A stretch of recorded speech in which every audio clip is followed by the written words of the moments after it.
मित्रों, वैसे तो बंसीधारी राधा रानी से ही प्रेम करते थे, परंतु उनकी शादी रुक्मणी से हो गई थी और राधा रानी उनकी प्रेमिका के रूप में संसार में जानी जाने लगी। वहीं उनकी पत्नियों को लेकर भी यह कहा जाता है कि भगवान श्री कृष्ण की 16,108 पत्नियां थीं। क्या यह सच है? इस विषय में कई कथाएं प्रचलित हैं और लोगों में इसको लेकर जिज्ञासा भी है। तो आइए जानते हैं कृष्ण की 16,108 पत्नियों के होने के पीछे का रहस्य क्या है। नमस्कार, आपका एक बार फिर से स्वागत है द डिवाइन टेल्स पर। मित्रों, यह सत्य है कि कृष्णा की 16,108 रानियां थीं, मगर सोचने वाली बात है कि इतनी सारी रानियां कैसे? इसके पीछे एक विशेष कहानी है जिसे कई लोगों ने अपनी मान्यताओं के अनुसार कई रूप दिए हैं। इनमें से जो कथा सत्य के सबसे ज्यादा निकट मानी जाती है वो है भागवत महापुराण के 10वें स्कंध के 59वें अध्याय में दी गई है। इस कथा के अनुसार भगवान श्री कृष्ण की मुख्य रूप से केवल 8 पत्नियां मानी जाती हैं। इनमें देवी रुक्मणी, देवी जामवंती, देवी सत्यभामा, देवी कालिंदी, देवी मित्रविंदा, देवी सत्या, देवी भद्रा और देवी लक्ष्मणा शामिल हैं। इन सभी से श्री कृष्ण का विवाह परिस्थितियों की मांग की वजह से हुआ था। इन 8 को श्री कृष्ण ने पूर्ण रूप से अपनी पत्नी के रूप में स्वीकार किया था। द्वारकाधीश इन सभी के साथ सुखपूर्वक द्वारका नगरी में रहते थे। एक दिन स्वर्गलोक के राजा देवराज इंद्र ने श्री कृष्ण के पास आकर उनसे प्रार्थना की और उनको बताया कि प्राग्ञ ज्योतिषपुर के दैत्यराज भौमासुर के अत्याचार से देवतागण त्राही त्राही कर रहे थे।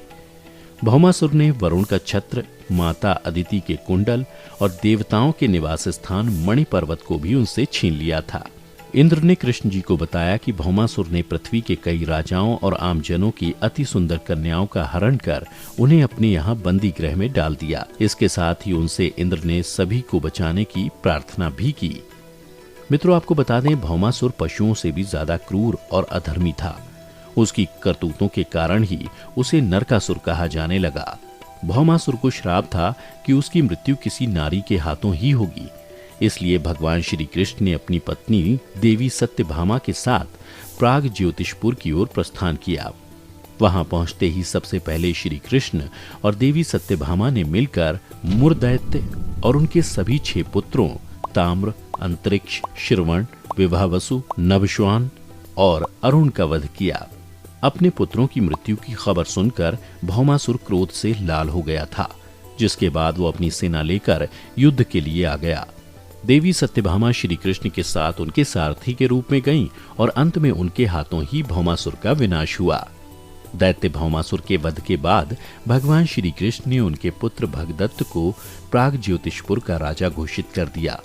भौमासुर ने अपनी बंदी गृह में कुल 16,100 कन्याओं को बंदी बनाकर रखा हुआ था। उनके वध के बाद श्री कृष्ण ने इन सभी को आजाद कर दिया, लेकिन एक बड़ी समस्या इन सभी के सामने आ खड़ी हुई। वह सभी कन्याएं भौमासुर के द्वारा पीड़ित थीं और बहुत दुखी भी थीं। सभी अपमानित, लांछित और कलंकित महसूस कर रही थीं। सामाजिक मान्यताओं के चलते भौमासुर द्वारा बंधक बनाकर रखी गई इन नारियों को कोई भी अपनाने को तैयार नहीं था। राजकुमारियों ने भगवान श्री कृष्ण से कहा कि अब हमारे पास केवल 2 ही रास्ते हैं। पहला यह है कि या तो हम अपने जीवन यापन के लिए वेश्यावृत्ति को अपना लें, अथवा दूसरा या तो हम आत्महत्या कर लें। तब ये देखकर श्री कृष्ण ने उन्हें अपनी रानियों का स्थान देने की घोषणा की और सभी को अपने साथ द्वारिका लेकर चले गए। वहां ये सभी कन्याएं खुशी से अपना जीवन व्यतीत करने लगीं। वहां वो सभी कन्याएं स्वतंत्रता पूर्वक अपनी इच्छा अनुसार और सम्मान पूर्वक द्वारका में रहने लगीं। वो सभी वहां भजन, कीर्तन, ईश्वर भक्ति करके सुखपूर्वक रह रही थीं।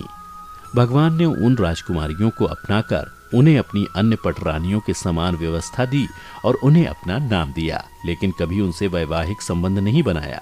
इसे एक प्रकार से उस समय का एक निर्लाभ संगठन भी कहा जा सकता है। एक कहानी यह भी प्रचलित है कि पिछले जन्म में 16,100 कन्याएं ऋषि मुनि थे।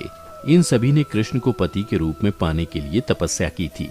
अगले जन्म में इन सभी ऋषि मुनियों ने कन्या के रूप में जन्म लिया और कृष्ण ने उन्हें अपनी पत्नी बनाकर इनकी मनोकामना पूर्ण की। बता दें, श्री कृष्ण ने कार्तिक मास के कृष्ण पक्ष की चतुर्दशी को नरकासुर यानी भौमासुर का वध कर दिया था। इसी दिन की याद में दीपावली के ठीक एक दिन पहले नरक चतुर्दशी मनाई जाने लगी। मान्यता है कि नरकासुर की मृत्यु होने से उस दिन शुभ आत्माओं को मुक्ति मिली थी। नरक चौदस के दिन सूर्योदय से पहले उबटन लगाकर नीम, चिचड़ी जैसे कड़ुए पत्ते डाले गए जल से स्नान का बहुत ज्यादा महत्व होता है। उस दिन सूर्यास्त के बाद लोग अपने घरों के दरवाजों पर 14 दिए जलाकर दक्षिण दिशा में उनका मुख करके रखते हैं और सच्चे मन से पूजा पाठ करते हैं। तो मित्रों, आज की इस वीडियो में बस इतना ही। ये था भगवान श्री कृष्ण की 16,108 रानियों का सच। क्योंकि आज के लोगों में कई प्रकार की भ्रामक मान्यताएं हैं, इसलिए अधिक से अधिक लोगों के साथ इस वीडियो को शेयर करें। हम उम्मीद करते हैं कि हमारी वीडियो के जरिए आपको भगवान श्री कृष्ण की शादी से जुड़े सभी सवालों के जवाब मिल गए होंगे। हमें कमेंट करके जरूर बताएं कि आपको वीडियो कैसी लगी। अगर ये वीडियो पसंद आई हो तो इसे लाइक और शेयर जरूर कीजिएगा। अगर आपने हमारे चैनल को सब्सक्राइब नहीं किया है तो जरूर करिए। इसके साथ ही मुझे दें इजाजत।